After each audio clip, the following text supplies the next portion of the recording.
राजस्थान के एक छोटे से गांव में भोला राम नाम का एक गरीब किसान रहता था। उम्र लगभग 55 साल, शरीर झुका हुआ मगर दिल अब भी जवान। उसकी दुनिया बहुत छोटी थी, एक बीमार पत्नी, एक बेटा और वो खुद।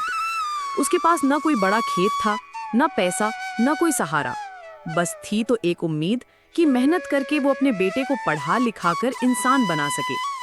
भोला राम दिन रात खेतों में मेहनत करता, सूखी जमीन पर भी पसीना बहाकर फसल उगाने की कोशिश करता। बारिश भगवान की मर्जी से आती थी, लेकिन भोला राम की मेहनत हर मौसम में एक जैसी रहती। एक साल फसल बहुत खराब हुई, खेत सूख गया, अनाज के नाम पर घर में कुछ नहीं बचा। पत्नी की तबीयत बिगड़ती गई और बेटे की स्कूल फीस भी बाकी थी।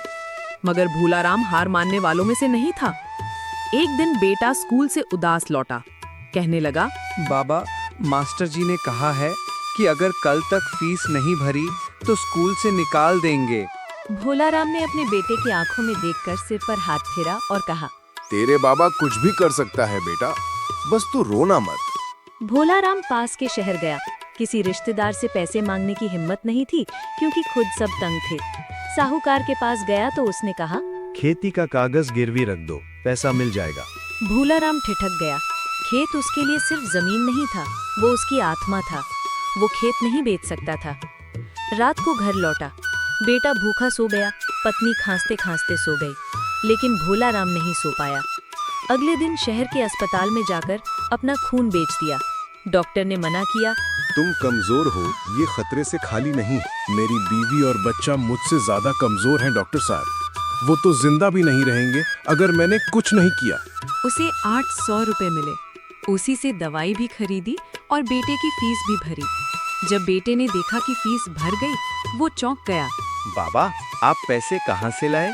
भोला राम मुस्कुराया। तेरे लिए तेरे बाबा कुछ भी कर सकता है। ये मत सोच कहाँ से लाया, ये सोच कि तुझे कहाँ पहुँचाना है। कुछ महीने बाद बेटा स्कूल में अव्वल आया। अवार्ड सेरेमनी में उसने भाषण दिया, आज मैं जो भी हूँ अपने बाबा की वजह से हूँ। उन्होंने खुद की सेहत बेच दी पर मेरी पढ़ाई नहीं रुकने दी। मैं किसान का बेटा हूँ और मुझे इस पर गर्व है। गांव वाले जो पहले भोला राम को सिर्फ एक गरीब समझते थे, अब उसे इज्जत की नजर से देखने लगे।